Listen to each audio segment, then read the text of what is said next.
வணக்கம். கடவுள் அருள் TV channel நேர்களே, நான் உங்கள் அன்பான சயின்டிபிக் வேதிக் அஸ்ட்ராலஜர் அஸ்ட்ரோலஜி பேசுகிறேன்.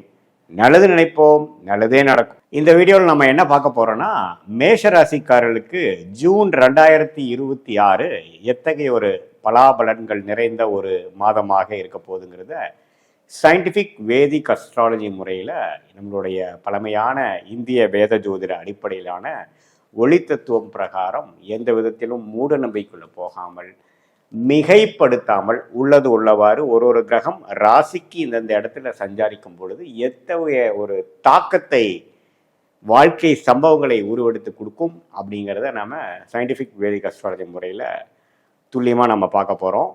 பாருங்க, மேஷ ராசிக்கு ஜூன் மாதம் பிறக்கும் பொழுதே பாருங்க, 2 நாளில் ஜூன் 2 குரு பயிற்சி ஆகிற ஒரு பயிற்சி அருமையான பயிற்சியாக மேஷராசிக்கு அமைகிறது. என்ன அது அருமையான பயிற்சி எப்படி ஆகுது அப்படின்னா, 3ஆம் இடத்தில் இருக்கக்கூடிய குரு 4ஆம் இடம்ங்கிற மிகப்பெரிய ஒரு சிறு கேந்திரம் என்று சொல்லப்படுகிற 4ஆம் இடத்துக்கு போகிறனால அந்த 4ஆம் இடத்தில் இருக்கக்கூடிய உச்ச குரு 10ஆம் இடம் என்று சொல்லப்படுகிற ராசிக்கு 10ஆம் இடத்தில் இருக்கக்கூடிய தொழில், ஒரு ஜாதகரோட தொழில், ஒரு ஜாதகரோட அந்தஸ்து, ஒரு ஜாதகரோட ஸ்டேட்டஸ் இன் லைஃப் என்பதை குறிக்கக்கூடிய 10ஆம் வீட்டை பார்க்கிறார்.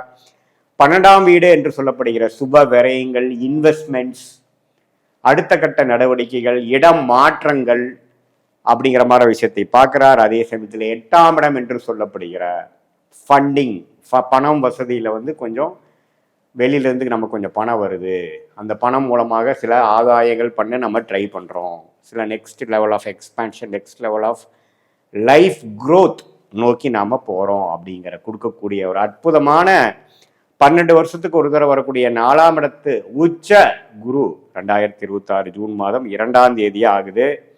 நிறைய பேர் மேஷராசிக்காரர்கள் பார்த்தீங்கன்னா, வேலையில் இருக்கக்கூடியவர்கள் இப்போது சைடில் ஏதோ ஒரு தொழில் பண்ணலாமா, தொழிலில் யாரையோ ஒய்ஃப் மூலமாகவோ அல்லது ஒய்ஃபாக இருந்தால் கணவர் மூலமாகவோ அல்லது மற்ற நண்பர்கள் மூலமாக ஏதோ ஒரு பங்குதாரர் மாதிரி சேர்த்து வச்சுட்டு நம்ம ஏதோ ஒன்று பண்ணலாமா அப்படிங்கிற மாதிரி அமைப்புகள்லாம் கொஞ்சம் யோசிக்கக்கூடிய தருணமாக இருக்கும். அதுக்கப்புறம் ஜூன் மாதத்துக்கு அப்புறம் நடக்கக்கூடிய அமைப்பாக இருக்கும். சில பேர் பாருங்க, வேலையை விட்டுட்டு நம்ம ஏதோ ஓன் தொழில் போகலாமா அப்படின்னு நினைக்கக்கூடியவர்களுக்கும் கொடுக்கக்கூடிய அமைப்புகளாக இருக்குது.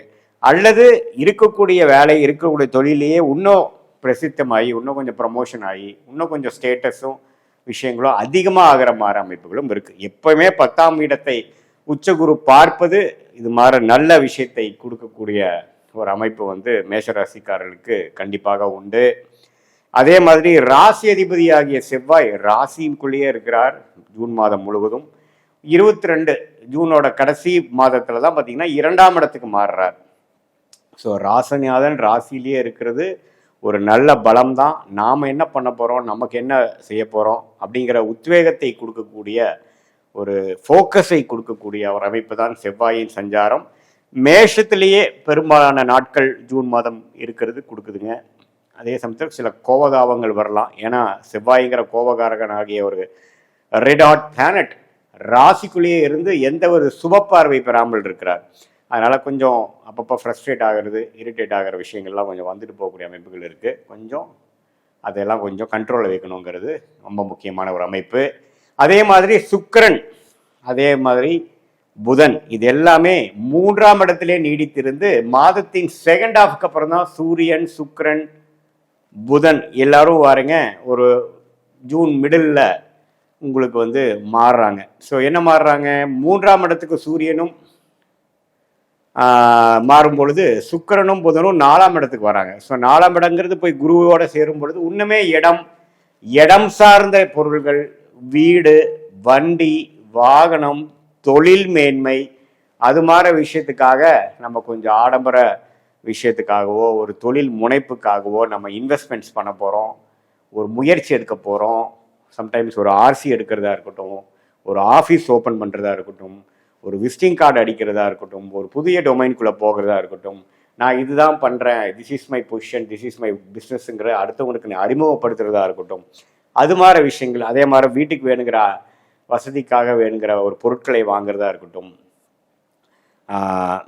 வண்டி வாகனத்தை அப்கிரேட் பண்ணுறதா இருக்கட்டும், சின்ன வண்டியை கொடுத்து பெரிய வண்டி வாங்குறது, அது மாதிரி சில விஷயங்கள் எல்லாம் ஒரு ஆரம்பகட்ட ஒரு அற்புதமான ஒரு மனநிலை, அதுக்கு தகுந்த மாதிரி இன்வெஸ்ட்மெண்ட், அதுக்கு தகுந்த மாதிரி பொருள் வரவு, இது எல்லாத்தையுமே கொடுக்கக்கூடிய ஒரு அற்புதமான மாதமாக மேஷராசிக்கு இந்த ஜூன் மாதம் 2026 வந்து பிற்காலத்தில் வரக்கூடிய அந்த குரு பெயர்ச்சி பலன்களோட அடுத்தடுத்து வரக்கூடிய பலன்களுக்கு ஒரு ஃபவுண்டேஷனாக, ஒரு அடிப்படை அமைப்பை கொடுக்கக்கூடிய அமைப்பாக மேஷராசிக்காரர்களுக்கு இந்த கடகத்தில் உச்சம் பெறக்கூடிய குரு கொடுக்குறார். அவரோட சேரும் சுக்கிரன், அவரோட சேரும் புதன், இது எல்லாமே நல்ல அமைப்பை கொடுக்குறாங்க. மாணவர்கள் மேஷராசிக்காரர்கள் பார்த்தீங்கன்னா நல்லா படிக்கக்கூடிய அமைப்பு, படிப்பில் வந்து நல்லா தேர்ச்சி பெறக்கூடிய அமைப்பு, மெமரி பவர் கொஞ்சம் ஷார்ப்பாகிற அமைப்பு, இது எல்லாமே புதன் சுக்கிரனோட சேர்வதனாலையும் புதன் உச்ச குருவோட சேர்வதனாலையும் உங்களுக்கு வந்து மாதத்தின் செகண்ட் ஹாஃப்ல இருந்து ஓரளவுக்கு அவங்களுக்கு பிடிச்ச கோர்ஸ் ஜாயின் பண்ணுறது, அவங்களுக்கு பிடிச்சதா ஒரு அமைப்பு போய் நல்லா படிக்கிறது, காம்படிட்டிவ் எக்ஸாம்ஸ் எழுதுகிறவங்க வந்து நல்லா பெர்ஃபார்ம் பண்ணுறதுங்கிற மாதிரி ஒரு நல்ல பலன்களை புதன் கொடுப்பதனால மேஷராசிக்காரர்கள் அதுலேயும் பார்த்திங்கன்னா ஒரு நல்ல சேஞ்சஸ், அதாவது காம்படிட்டிவ் எக்ஸாம் எழுதுகிற மாதிரிலாம் இருந்தாலும் சரி, மாணவர்களாக இருந்தாலும் சரி, டெக்னிக்கல் துறையில் இருக்கிறவங்களா இருந்தாலும் சரி, அதே மாதிரி மீடியா துறையில் இருக்கக்கூடியவங்களுக்கும் சுக்கிரன் குருவோட சேர்றனால கொஞ்சம் ரெகக்னிஷன், சில லாபங்கள்லாம் கிடைக்கக்கூடிய ஒரு அற்புதமான ஒரு மாதமாக இருக்கிறதுங்க. ஸோ சூரியனோட சஞ்சாரம், செவ்வாய், சுக்கிரன் எல்லாமே ஓரளவுக்கு நல்லா இருக்கிறனால இதுவரை கடந்த 2025 மனசுக்குள்ளே போட்டு எதை நாம் வந்து யோசித்து கொண்டிருந்தோமோ அதை வந்து செயல்படுத்தக்கூடிய ஒரு மாதமாக, அதாவது தொழிலதிபர்களாக இருந்தாலும் சரி, நடுத்தர வயதினராக இருந்தாலும் சரி, இல்லத்தரசிகளாக இருந்தாலும் சரி, மாணவர்களாக இருந்தாலும் சரி, சீனியர் சிட்டிசன்ஸாக இருந்தாலும் சரி, ஏதோ ஒரு விஷயங்கள் நமக்கு ஏற்றதான, நமக்கு பிடித்த ஒரு விஷயங்கள், வேலை, தொழில், என்ன நம்மளுடைய இன்ட்ரெஸ்ட் இருக்கோ அதில் நம்ம வந்து கொஞ்சம் ப்ராக்டிஸ் பண்ணுற மாதிரி சில செயல்பாடுகளை இறங்கி முயற்சி எடுத்து இது நான் செய்ய போகிறேன் அப்படிங்கிற ஒரு விஷயத்தை கொடுக்கக்கூடிய ஒரு passion for work, passion for business, passion for consulting, passion for some contribution to earn a name, fame, money for oneself, அவங்களுக்கு வேணுங்கிற ஒரு சில விஷயத்தை சாதிக்கணுங்கிறதுக்காக ஒரு